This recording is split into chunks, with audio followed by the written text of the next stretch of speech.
আমাদের বহু ক্ষেত্রে আমরা এর আগে মামলা মোকদ্দমায় হেরেছি। কেন হেরেছি? আমার ভুল হলো যে আমি আইনগতভাবে কোনো ভুল পদক্ষেপ নেব না। I am not going to take this risk যে তুমি এরকম একটা গুরুতর বিষয় সিম্পলি আইনের মার পেছে তুমি বেরিয়ে যাবে। That will not be done. শুধু আমি প্রসিডিউর মেনে চলবো। এখন সেই জন্যই আমি চেষ্টা করছি যে আমি আইনের যে মতামত চাচ্ছি যে ভাই এটাকে কি করে মোকাবেলা করা যায়, আপনি আমাকে আইনি পরামর্শ দেন। যেটা নেওয়া হচ্ছে সেটা নিয়েও কথা বলবো। You are now managers. We are all in it together. You are managers now, not just political leaders. পরিষ্কার ভালো মতো বলছি। আমরা এটার ব্যাপারে সিস্টেম্যাটিক পদক্ষেপ নিচ্ছি। সিস্টেম্যাটিক পদক্ষেপ না নিয়ে ইমোশনালি ড্রিভেন পদক্ষেপ নিলে আইনে টিকবে না। You know that, I know that. এখন যেটা করা হচ্ছে তোমাদের এই ডকুমেন্টেশনের সাথে আমরা পুরোপুরি একমত।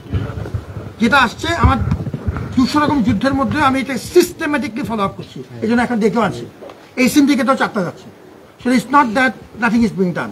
সুতরাং আগে যেরকম তোমরা রাজনৈতিক লাইনে কথা বলতে পারতে সেটা একদিকে রাখো। এখন আসো, how do we get things done at a managerial level. You are all responsible student representative now. You are part of the administration and you should be acting like managers. আমরা 3টা পদক্ষেপ এখন আমাদের নিতে হবে, যেটা প্রসেস চলছে। সালতাম আমি করতে হবে and you be with me. আমার লোকবলের অভাব আছে, সবাই মিলে একসাথে কাজ করতে হবে।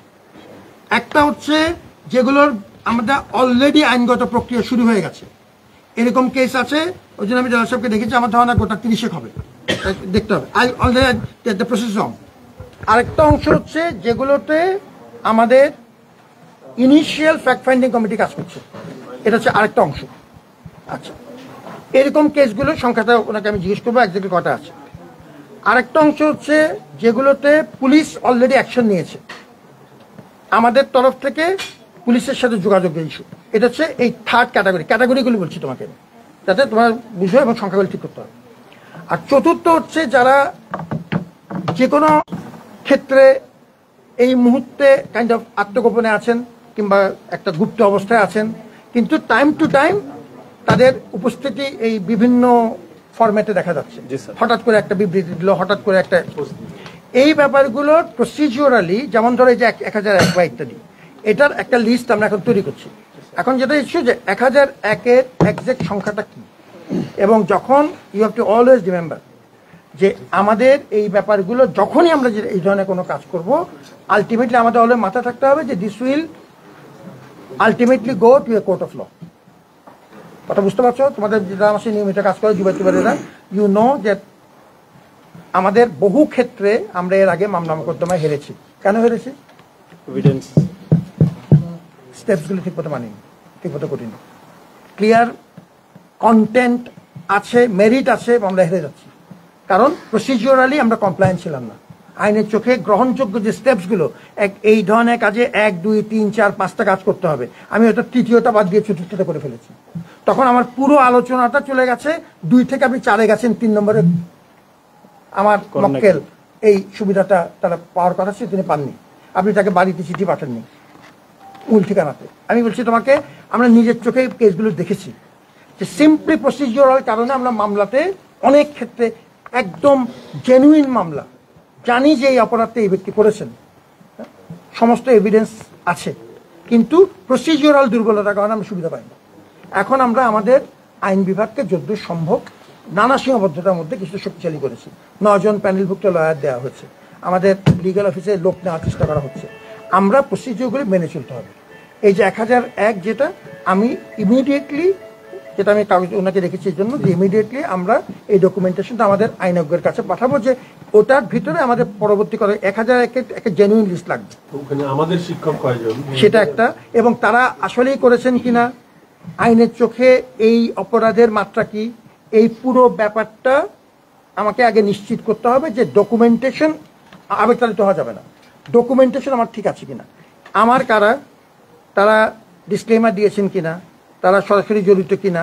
এদের মধ্যে কিন্তু একটা দল আছেন যারা অলরেডি আমার ওই 3 ক্যাটাগরির মধ্যে অলরেডি আছে, এটা হচ্ছে আমার 4র্থ ক্যাটাগরি। এইভাবে আমি এখন যেটা বলছি যে আমরা প্যানেলভুক্ত লয়ারদেরকে খবর দিয়েছি, তারা এসে এই ডকুমেন্টেশনটা তৈরি করবে। এরকম আরেকটা লিস্ট আগের আছে, ওই যারা কিছু ভিডিও সহ নির্দিষ্ট কিছু ইভেন্টে, ওই মানববন্ধন, তারপরে মিছিল করা, এই এরকম কিছু বিশেষ ইভেন্টের আগের কিছু লিস্ট আছে। অতএব তোমাদের যেটা বুঝতে হবে সেটা হলো যে আমরা এখন একটা ম্যানেজারিয়াল পয়েন্ট থেকে বিবেচনা করছি যে what to do and how to manage, আমাদের তরফ থেকে how do you facilitate justice, সেই জন্য ডকুমেন্টেশনটা ঠিক রাখা। এখন এটা নিয়ে নতুন করে কোনো বলার নাই যে ঠিক আছে এটাকে আমরা একমত কি একমত না, আমরা সবাই এখন একই জায়গায় আসছি এসে এবং সবাই নিজের চোখে দেখতে পাচ্ছে যে আমরা একটা ক্লিয়ার ষড়যন্ত্রের মধ্য দিয়ে যাচ্ছি, এটা everybody is clear about it.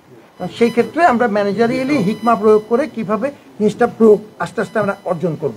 আমাদের 3 ক্যাটাগরির একটা সালতাম, আমি তোমাদের মধ্যে 2-3 জনের নাম দিয়ে রাখো যারা আসো, তোমরা আসোই দলে এসে আমাদের সাথে যোগ দাও। স্যার এখানে একটা পয়েন্ট বলতে চাই স্যার, আপনারা জানেন ইতিমধ্যেই জাতীয় নির্বাচনের তোড়জোড় শুরু হয়ে গিয়েছে, ডিসেম্বরের তফসিল, নির্বাচনের পরে কি পরিস্থিতি হবে আমরা জানি না, কারণ ইতিমধ্যে আমরা দেখতে পাইছি বিভিন্ন এই ফেসিলিটির দোষেরা বিভিন্ন দলের সাথে লিয়াজো করতেছে, তারা তাদের জঙ্গিবাদী কার্যক্রম অব্যাহত রাখতেছে বা লিয়াজও রাখতেছে, এর মাধ্যমে তারা বেঁচে যাওয়ার একটা পায়তারা করতেছে। তো সুতরাং আমরা চাই যে এই পদক্ষেপগুলো যাতে অলরেডি 1 বছর চলে গিয়েছে যাতে দ্রুত নেওয়া হয় এবং দ্রুত নিয়ে একটা পদক্ষেপ, কিন্তু অলরেডি নেওয়া হয়েছে, that's what I am saying, এবং সেটাকে এক্সপিডিয়েট করার তোমার সাথে যুক্তিসঙ্গত। এবং আমি এটাও খেয়াল করলাম যে 1001-এর সাথে একটা অস্ট্রেলিয়ান যোগাযোগ আছে।